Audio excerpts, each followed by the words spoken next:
She used to run beside him while he rode his bike, watching his shadow stretch long across the pavement. And one evening, it hit her. That's exactly what this feels like. The shadow of the man she loved was still there, moving, familiar, but the person casting it was quietly slipping away. This is frontotemporal dementia. It doesn't start with forgetting where you put your keys. It starts by changing who a person is. And by the time most families understand what they're seeing, years have already been lost. Today, 4 families let us into what this really looks like, so you don't have to face it as blind as they did. Most of us think dementia means memory loss. Frontotemporal dementia, FTD, breaks that rule. It attacks the front of the brain first, the parts that hold personality, judgment, language, and the ability to connect with the people you love. So the memory can look fine while everything else changes. A steady person becomes impulsive. A gentle one becomes sharp. The words start to disappear. And because it often strikes younger, in the 40s, 50s, and 60s, almost no one suspects dementia. They suspect stress, depression, a midlife crisis, a bad attitude. Here's the hardest part, and the thread running through every story today. What looks like a choice is not a choice. It's a brain under siege. Hold on to that. It changes everything about how you respond. Let's call them Nora and Eli. Nora still remembers being a teenager, watching Eli across a crowded room and thinking, "That's the man I'm going to marry." And she did. The love story was real. So was the heartbreak that came later. It started small. Eli saying things he never would have said, in places he never would have said them. Comments that landed wrong at dinner. A flatness where warmth used to be. To everyone watching, it looked like he'd simply changed, become rude, become someone else on purpose. The anger built in the people around him because on the surface, it looked like a decision. Nora felt it too, that exhausting mix of love and fury and confusion. She didn't yet have the words for what was happening. But it was never Eli choosing to be unkind. The part of his brain that used to catch the wrong thing before it left his mouth, that filter, that judgment, was eroding. The man was still there. The shadow still moved beside her. Something underneath was just changing. If you're living with this right now, furious one minute, grieving the next, sure that you should be handling it better, please hear this. That's not a flaw in you. That's the impossible position this disease puts good people in. The moment that family noticed it at Christmas, Ray told his daughter, Callie, that something just didn't feel right. None of them knew those words would echo for years. At work, Ray was promoted. And then, quietly, the promotion was taken back. He kept insisting everything was fine. He'd collect a check, he said. He'd fix all of it. The check never existed. His judgment, the part of him that had always managed money and made the careful call, was unraveling, but he couldn't see it himself. Then, the unforgettable moment. His own mother walked into the house, looked straight at her son, and asked, "Who is that man?" The signs multiplied. Ray walked for hours, looping the neighborhood. He brought home things that weren't his. One afternoon, he pulled into the driveway in a car no one recognized and couldn't say where it came from.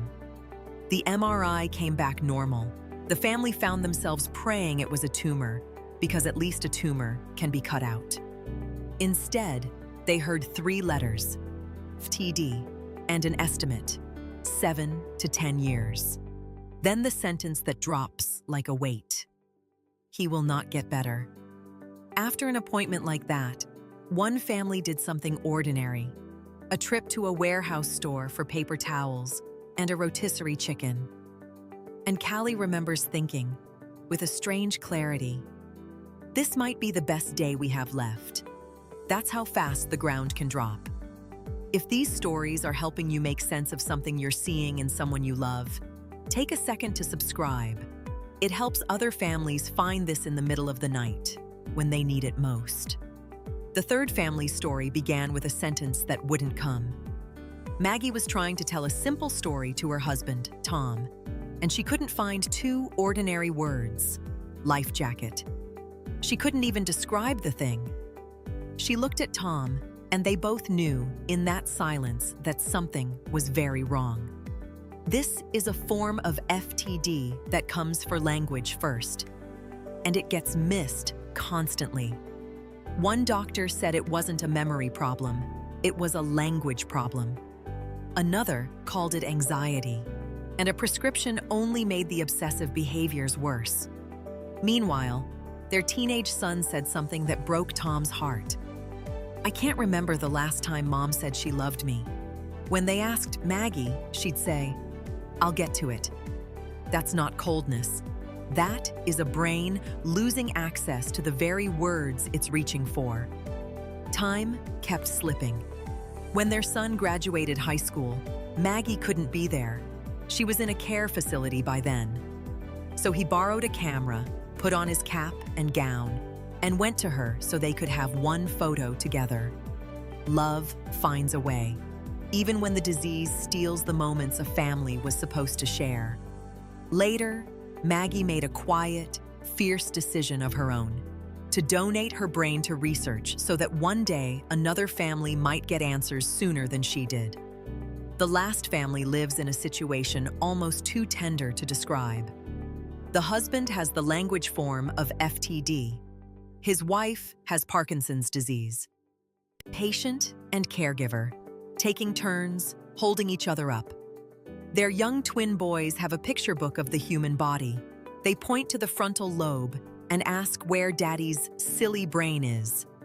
They trace the squiggly lines.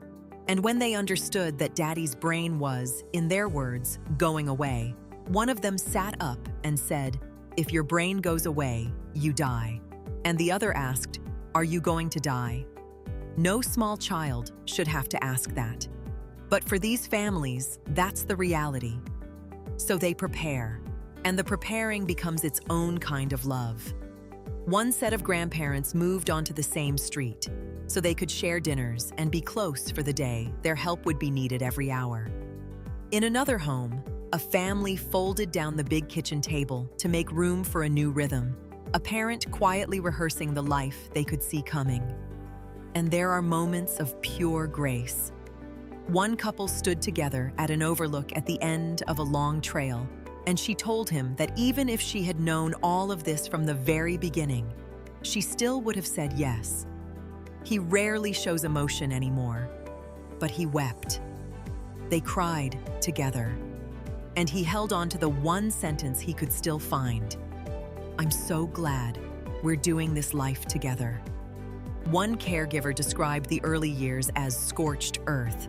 The fire moved through, and everything familiar was black and ash. But then, green buds, new routines, unexpected strength, and other people who finally understood. That's the part no one tells you at the diagnosis. A neighbor leans in and whispers, "Frontotemporal dementia," and the hair stands up on the back of your neck, because finally, someone else knows.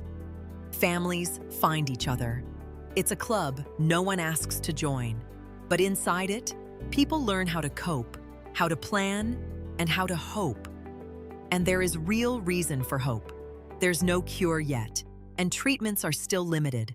But researchers are moving faster than ever, and the first clinical trials are underway.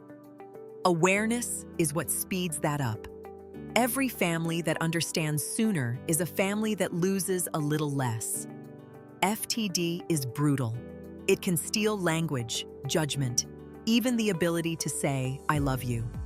But it does not have to steal hope, and it does not have to leave you facing it alone.